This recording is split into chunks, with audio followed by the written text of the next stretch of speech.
అయితే మీరు అందరూ కొంచెం మంచి డ్రెస్సెస్ వేసుకొని వస్తే బాగుంటుంది కదా. బాగుంటుందా? సో నువ్వు నిన్న సూపర్ చేసినావు, నువ్వు హీరో అనిపోయి నేను అందరు మస్తు జడాయిస్తున్నా. అరే నువ్వు ఇట్లానే ఉండాలి భయ్, మస్తు ఉంది ఇది. నువ్వు కూడా ఖతర్నాక్ లుక్, డ్రెస్ కూడా మంచిగా ఉంది. మీరు అందరు డ్రెస్సులు మంచిగా వేసుకొస్తే మంచిగా వస్తుంది బెస్ట్.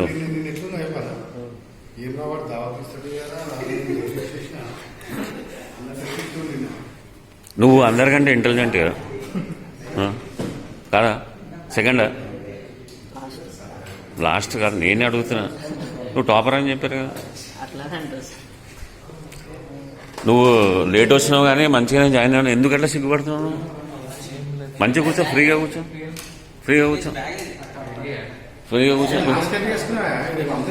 అరే ఆయనకి జర నోరు కొంచెం పళ్ళు బాగాలేవు కాబట్టి వేసుకున్నాడు. సరే ఇప్పుడు चलो भैया आज अच्छा पूरा अच्छा ड्रेसिंग में सब अरे कल पूरा वैलेंटाइंस पे कुछ फाइनलाइज हो गया है इसलिए सब लोग खुशी में అన్నా ఒకసారి మీరు కూడా రండి. అయితే వీళ్ళకి నేను ఒక టెక్నికల్ స్టోరీ చెప్తున్నాను. నేను మీరు కూడా ఇందులో పార్టిసిపేట్ చేసే టైం ఉంటే ఇక అయితే భయ్యా నువ్వు మంచిగా ఉన్నావు, మంచి యాక్టింగ్ చేస్తున్నావు కాబట్టి నువ్వు తీయకూడదు. ఎవరు తీయాలి? ఆయన కూడా మంచిగా ఉన్నాడు చూడటానికి.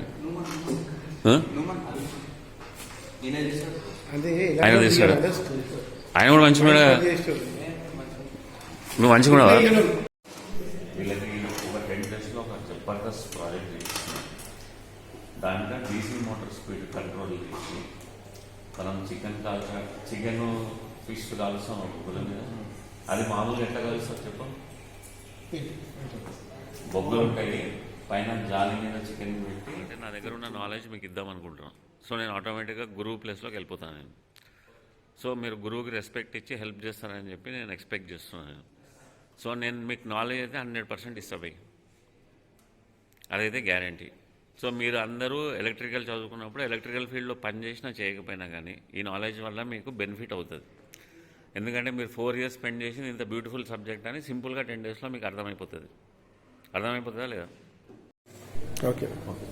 అయితే ఇప్పుడు నేను మీకు టీచ్ చేస్తున్నాను. మీరు రెస్పెక్ట్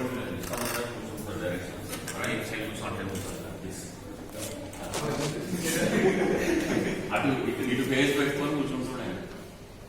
అంటే మనం నేను వస్తుంటే కూడా అరే నా గురువు రాబోయే అని చెప్పి అసలు లోపలికి ఎంటర్ అయినప్పుడు ఒక్కలాగా లేచి నిల్చున్నానంటే అది యాటిట్యూడ్. ఇప్పుడు అట్లా ఎందుకు లేచి నిల్చుంటారు? ఎందుకు యూజ్ చేస్తారు? అవసరమా?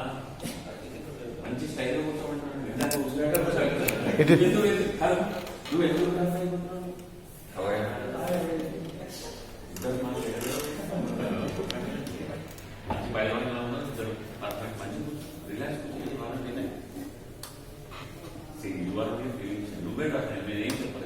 సౌండ్ పడదు. ఓకే, సో నేనే తీసుకుంటాను అందుకే మ్యాక్సిమం. అయితే ఇప్పుడు మనం ఇన్స్ట్రుమెంటేషన్, డ్రైవ్స్, యాంప్లిఫైయర్స్. ఇన్స్ట్రుమెంటేషన్ అంటే ఏముంటాయి చెప్పండి? Servo Motors. Okay, it is power electronic. ఆయన ఎందుకు చూపిస్తున్నావు? నువ్వు ఎందుకు సిగ్గుపడుతున్నావు? నువ్వు కరెక్ట్ చెప్పినావు, ఏదో ఒకటి చెప్పావు. ఓకే, ఆయన చెప్పాడా?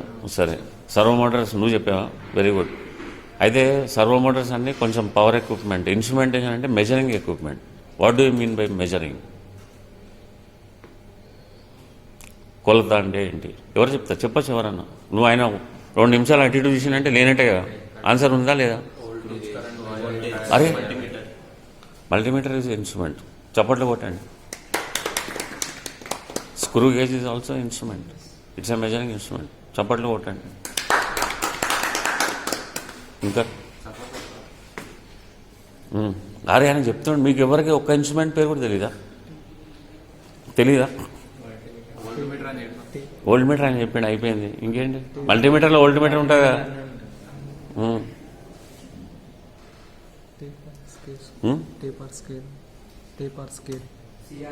కాదు, సీక్రెటా?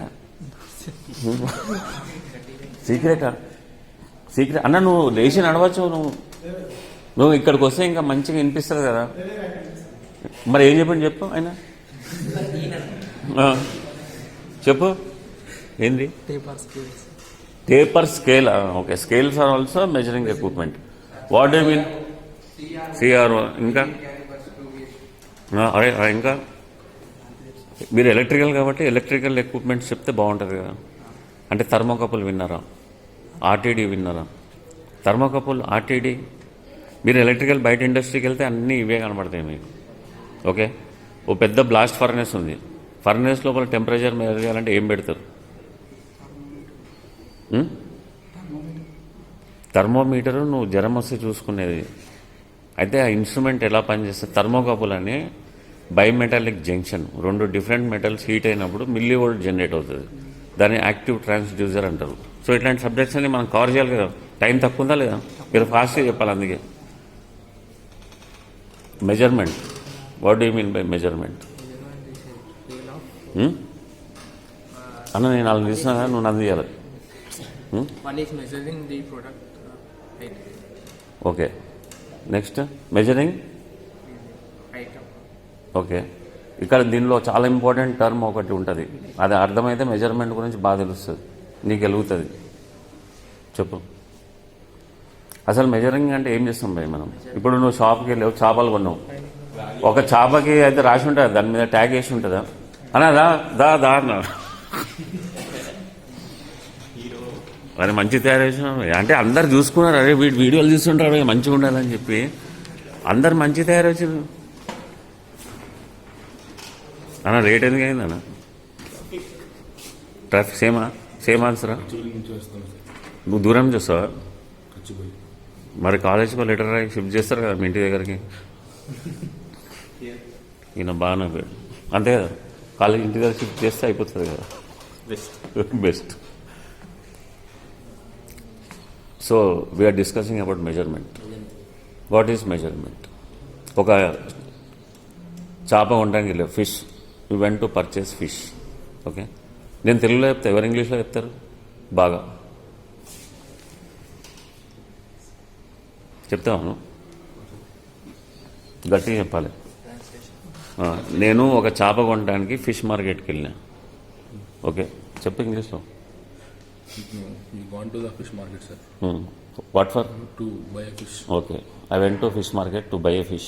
Okay, so I asked for 1 kg fish. He said it is weighing. నేను తెలుగు చెప్పలేదు.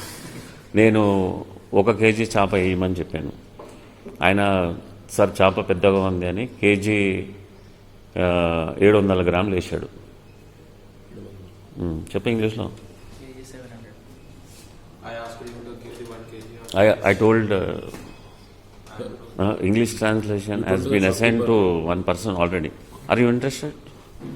Next. To the shopkeeper, I want 1 kg of fish. In loud you should tell. They should listen. Okay? You said to the shopkeeper, I want 1 kg fish. Shopkeeper told to you that 1 kg ship is 738. Fish. Fish? 7?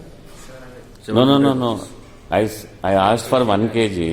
నేను 1 KG చేప కావాలి నాకు అంటే KG 700 గ్రాములు ఉంది sir, చిన్నది లేదు అని చెప్పాడు.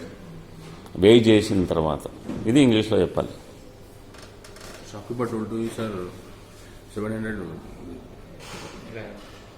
More than 1 kg fish is there. So 1 kg 700. We don't have small fish, we have big fish and it's almost kg 700. మంచి చెప్పాలి, స్టైల్ చెప్పాలి పైకి. పనిష్మెంట్ బాగుందా?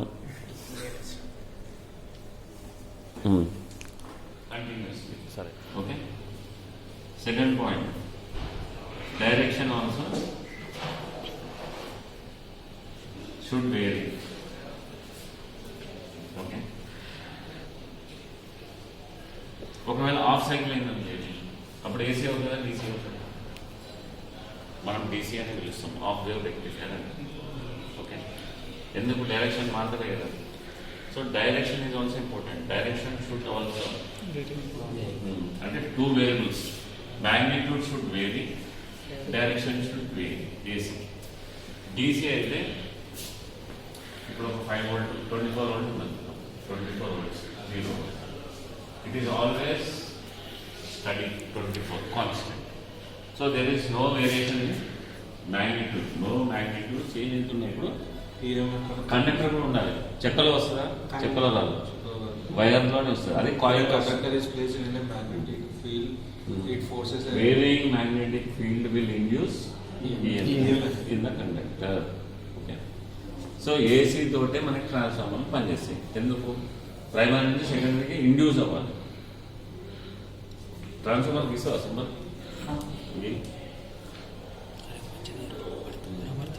సింబల్ దాని అడ్రస్ ఫస్ట్ టైం ప్రైమరీ